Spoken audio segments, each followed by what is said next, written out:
Тойота в момента подготвя нещо специално. Всички признаци сочат, че това може завинаги да промени автомобилната индустрия. И това не е всичко. Това дори може да означава края на революцията на електрическите превозни средства, както и пренасочване на световното внимание към друг енергиен източник за автомобилите. Тойота разработва водороден двигател с вътрешно горене, който може да представлява сериозна заплаха за производителите на електрически автомобили. Какво означава това за теб? Как работи този водороден двигател с вътрешно горене? И кога за първи път бихме могли да се срещнем с автомобили, които го използват? На тези и много други въпроси най-накрая ще получим отговор в това видео. Представяме Toyota Corolla Cross H 2 Concept. С този концепт Toyota разширява границите на автомобилните иновации, като го задвижва революционен водороден двигател с вътрешно горене. Този концептуален автомобил черпи вдъхновение от шедьовъра Toyota Mirai. За използването на водорода като гориво сърцето на автомобила е 1,6 литров трицилиндров турбодвигател, произхождащ от моделите Corolla и Yaris. Сега той е оптимизиран за изгаряне на водород. Интегрирането на здрави бронирани резервоари осигурява безопасно съхранение на водорода, а двигателят е получил подсилени компоненти като клапани, седла на клапаните, биели и инжектори, които са проектирани специално за използване на газообразно гориво. Верна на наследството на Corolla, Cross H 2 Concept предлага място за до 5 пътници и техния багаж. Представянето на концепта показва, че Toyota работи сериозно върху прилагането на водородния газ като автомобилно задвижване. Още от революционния Prius, представен през 1997 година, Toyota играе пионерска роля в света на хибридите и плъгин хибридите, като на практика полага основите на днешната мания по електрическите автомобили. Въпреки иновативното начало, японският производител подхожда с известна сдържаност и предпазливост към изцяло електрическото движение. Първият опит на Toyota на пазара на 100% електрически превозни средства е моделът с малко необичайно име BZ4X. Той постига скромен успех до средата на октомври 2022 година. Са продадени едва няколко стотин бройки.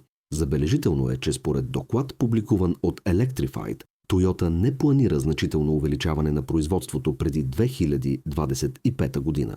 Този умерен темп на преход към напълно електрическо бъдеще е подкрепен и от президента на Toyota, Акио Тойода, който наскоро обърна внимание на една интересна гледна точка.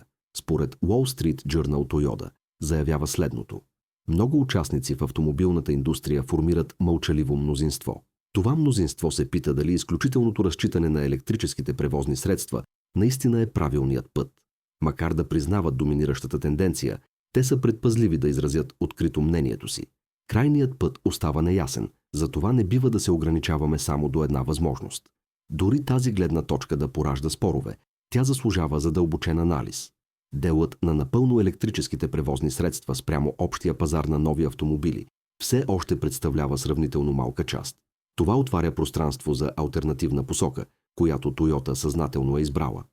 Нека разгледаме тази нова задвижваща система – водородния двигател с вътрешно горене, и да анализираме логиката на ръководството на Toyota, според която той има потенциала да изтласка на заден план, а дори и да направи остарели традиционните електрически превозни средства. Водородният двигател с вътрешно горене е двигател, който използва водород като основно гориво, по същия начин както бензиновият или дизеловият двигател използва съответните течни горива. Основният принцип е, че водородният газ се смесва с въздух, след което сместа се компресира и енергията от горенето задвижва автомобила. Опростеното обяснение на работата на водородния двигател започва с всмукването на въздух. Както всеки двигател с вътрешно горене, и този засмуква въздух през всмукателния клапан, след което водородът се впръсква в въздушния поток. Водородът може да се съхранява в бордовите резервоари или да се произвежда при необходимост с помощта на горивна клетка. Водородът се смесва с засмукания въздух. Тази водородно-въздушна смес е изключително запалима и буталото, движейки се нагоре в цилиндъра, я компресира. Компресията повишава температурата и налягането на сместа. Когато сместа стане достатъчно сгъстена, свещта създава електрическа искра, която я възпламенява. По време на горенето водородът освобождава огромно количество топлинна енергия.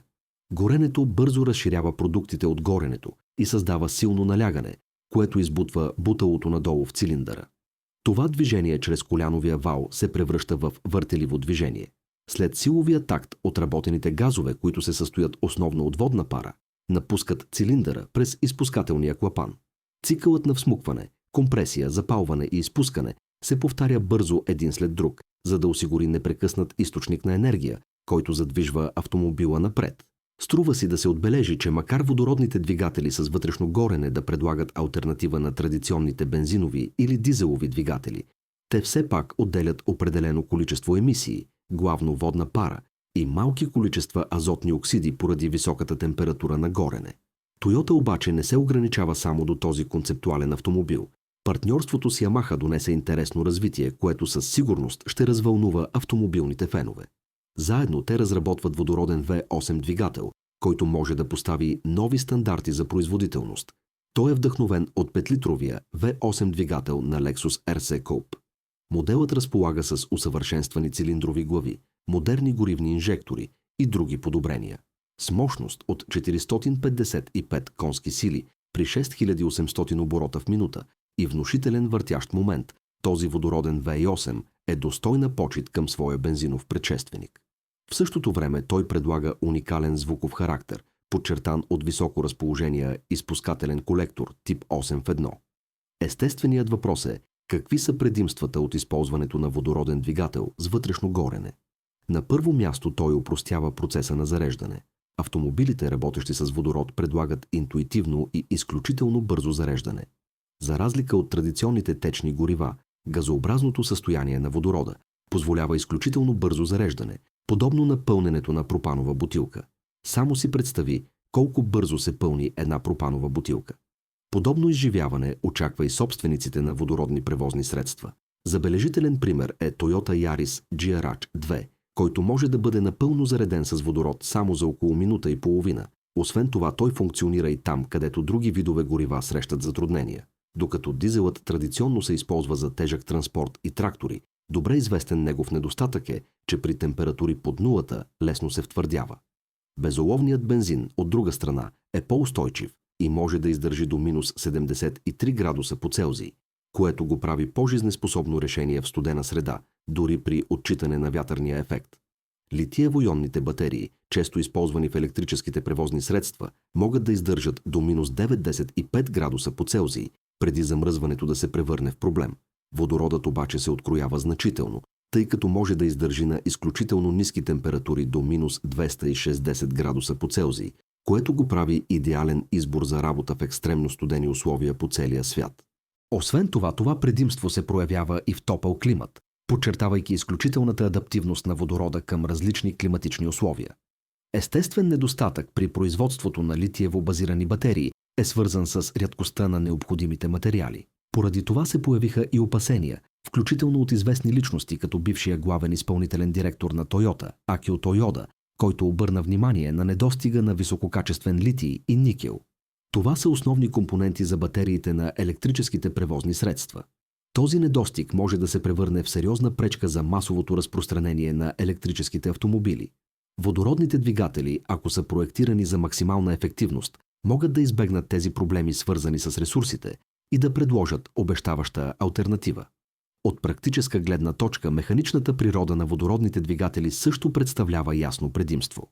С разширяването на използването на електрически превозни средства, местните автосервизи, които отдавна играят важна роля в общностите, могат да загубят значението си. Ремонтът на електрическите задвижващи системи може да изисква специализирани знания и обучение, докато красотата на водородния двигател се крие в това, че той наподобява традиционните двигатели. Тези двигатели остават по същество механични, което позволява на познатите квартални автосервизи да продължат лесно да ги обслужват и поддържат. Макар идеята за водородни двигатели с вътрешно горене да не е нова, революционният подход на Тойота може из основи да промени индустрията. Струва си да се отбележи, че германската BMW вече е представила водородни превозни средства в миналото, като 750 HL през 2002 година и Hydrogen 7 през 2005 година.